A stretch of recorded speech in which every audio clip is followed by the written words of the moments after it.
Hello you sexy beasts and welcome back to War Thunder. Before we head into the video, I want to quickly ask you something. A couple of days ago I made a video on the rather controversial update that Gaijin wanted to implement with patch 1.77. 79, I'm sorry, the upgrade modification or modification upgrade system. That was shut down pretty quickly. Most of you probably already know what it is about. A decent chunk of you have watched that video as well, but many people have actually missed it since the dev block was only up for a couple of hours. Sadly, the video got immediately demonetized due to the thumbnail and the title and has been since it has been publicized. I have since changed the thumbnail and the title, but it remains permanently demonetized. As a result, it hasn't reached as many people as it normally should. When the video gets demonetized, it messes with the algorithm and with the exposure it gets.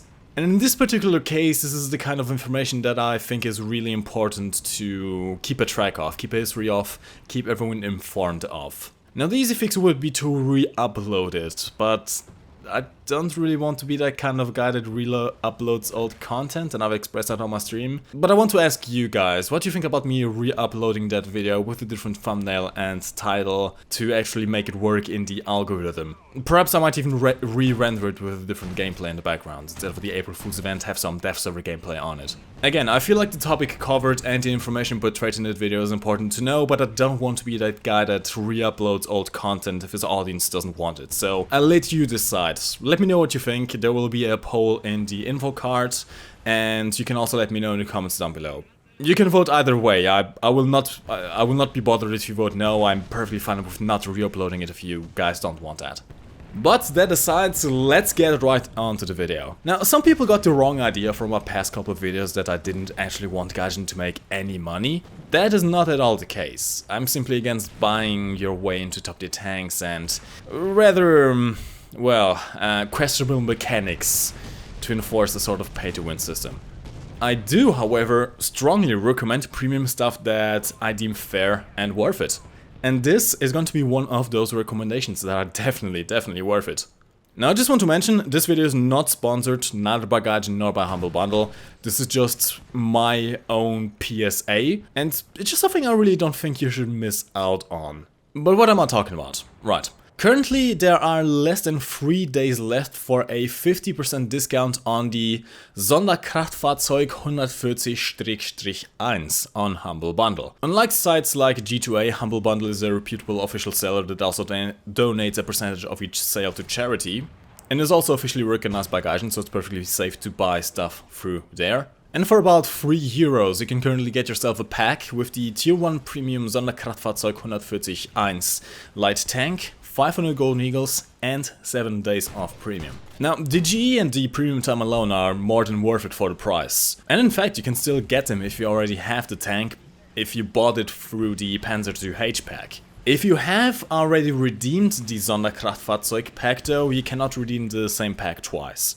Now, the tank is pretty much a free bonus on top at the current price, but it's a special little thing. This is arguably the dirtiest seal clubbing machine in the game. Now, to make it fair for everyone, since I am kind of exposing a seal clubbing machine which might result in a lot of disappearing in lower tier ranks, and clubbing on the new Xbox players come with the next patch, I am also going to show you guys how to easily take this thing down, what kind of weaknesses it has, so that you can play around that. I can't just go and promote seal clubbing without giving the seals a club to defend themselves with, essentially. Alright, enough praising. Let's get into it. The Sonderkraftfahrzeug 140-1 is a Tier 1 battle rating 1.3 light tank in the German tech tree. Also known as the Aufklärungspanzer 38 Tschechien, it is essentially the same rapid-firing 20mm gun found on the Panzer IIF, mounted in an open-topped rotatable turret on the Panzerkampfwagen 38 Tschechien Ausführung A chassis. Now the tank looks a bit unassuming at first, but it has a couple of really neat and interesting features that make it the infamous tank it is in War Thunder. Firstly, the light tank designation isn't really correct. You will get a reduced spawn point cost benefit in realistic mode, but the 140 doesn't behave like a light tank in the traditional sense. Firstly, the gun handling. The gun can travel vertically between -4 and +70 degrees. For all intents and purposes, this is an SPAA gun that can be used against aircraft to devastating effect. The only reason it's not the most effective SPA or brawling light tank is the rather slow turret rotation speed. At a base 10.5 degrees per second on a stock crew, it'll take you over half a minute to completely rotate the turret once. This does make it rather difficult to keep track of aircraft that aren't flying directly at you, as well as quickly reacting to threats popping up in front of you. To compensate for the slow rotation speed, the elevation speed is actually one of the fastest in the game, at least at this battle rating. At 25 degrees per second on a fully trained crew, your gun elevates over 6 times faster than most of the tanks you'll face.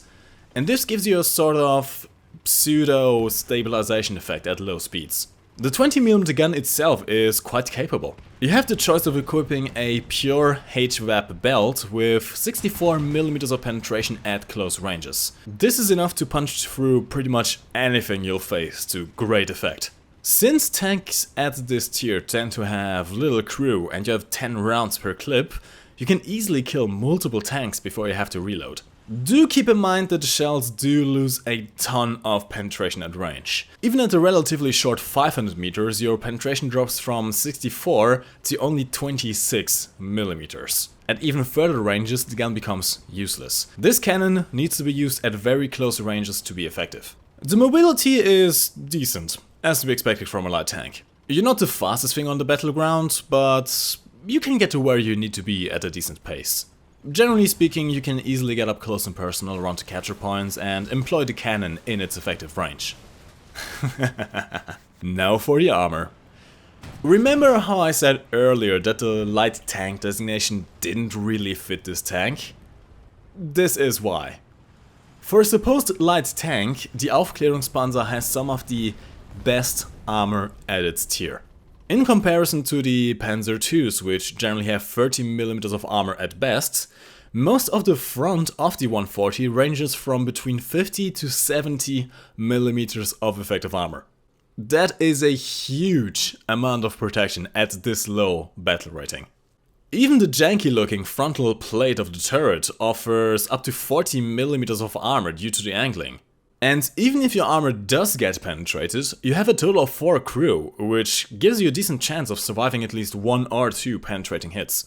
Against opponents who don't know what this tank is capable of, also known as most of the new players you'll be finding at this low battle rating, it's disgusting how many hits it can take whilst rapidly dispatching multiple enemy tanks in quick succession. However, that isn't to say that this tank is invincible from the front. Far from it. There is a rather large piece of armor between the hull and the turret that is only 15mm thick. That is thin enough for even American 50 cals to go straight through, and will result in the loss of the gunner or the commander every time it is hit. Worse yet, whilst there is a track link giving a little added protection on one of the sides of the tank, on one of the halves, it is on the side of the commander instead of the gunner, so the gunner is very much exposed. Now that was a lot of information, let's summarize it. Die Sonderkraftfahrzeug 140-1 has everything you need to completely stomp on inexperienced players. The low battle rating, the close range high penetration autocannon, the decent mobility, the amazing armor and the ability to engage aircraft make this a jack of all trades vehicle that can be devastating in the hands of even an averagely experienced player. It's honestly one of the best and cheapest ways to feel like a god and blow off some steam in between the higher tier grinds. General tactics really just involve getting up close and personal to keep the cannon effective and to keep the capture points under control. That said, the tank does only really work against the less experienced players of War Thunder who don't know where to shoot it. The 140 has some very obvious weaknesses that anyone can exploit. The gun becomes pretty much useless at longer ranges. After 500 meters your penetration drops off so much you can barely penetrate anything. As a result, long range map generally tends to not be the 140's friend. The arm itself, whilst being very strong in most places, has a big and extremely weak plate that can easily be exploited if you know what to aim at. And the turret rotation is painfully slow, which allows you to drive circles around this thing in close ranges and just shoot into it from the side. In fact, that is a very good tactic to use against a lone 140. Shoot it once through the weak plate in the front of the tank to disable the gunner, then simply drive up to the side and finish it off. Aircraft can also exploit the very slow turret traverse and limited gun elevation. Now don't get me wrong, 70 degrees is a lot, but the 140 can't completely elevate the gun upwards. As a result, 90 degrees top-down attacks are devastating against the exposed crew in the open top. A single machine gun strafe from a biplane can easily cripple or outright destroy this thing, taking a very dangerous foe out of the game. That said, there is one nation that really suffers the most from the 140, and that is the French. Their low penetration cannons, low crew count and slow reloads are very easily exploited. The 140 can easily kill most of the French tanks at this tier in one shot, with 9 shots to spare for your teammates. Meanwhile, you can only really hope to penetrate him through the weak spot, and you only get a short time and a single opportunity to do so. Generally speaking, if you're in a French tier 1 tank in realistic mode, you're doing something wrong regardless. Honestly, that entire rank is just torture to play through, and facing off against 140s will only make things worse for yourself. And that is the Sonderkraftfahrzeug 140-1 Aufklärungspanzer 38 Tschechien. A machine that can club seals, but gets clubbed by smurfs in return. If you want to grab yourself one for cheap, I'll leave a link to the Humble Bundle page in the description, although keep in mind it'll only be 50% off for a couple more days after this upload. Even if you don't care about getting the tank itself, the $3 for the bundle is still more than worth it for the AMD Premium Week that you get that'll help you with the upcoming patch 1.79. Again, I remind you to cast your vote on the poll I talked about at the beginning of this video. You'll find it in the info card on the top right corner of the screen. I'll also read the comments below this video to see what you guys think. Patch 1.79 should be releasing this week, but I also have exams coming up soon. I'm not really sure how much time I'll have to cover it. This is just a heads up in case I'm silent for the next week or so. Don't be worried. I'll just be way too busy wanting to die because of the exams. In any case, lads, hopefully you have enjoyed this video. I put in extra effort to write Sonderkraftfahrzeug and Aufklärungspanzer as many times as possible into my notes to satisfy your wearable needs. But as always, my name's been MikeGoesBoom, and thank you for watching. You can lift your head up to the sky, take a deeper breath and give it time. You can walk the path among the lines with your shattered frame of mind. Or instead you could always stay. We can wait right here and play until somehow you can find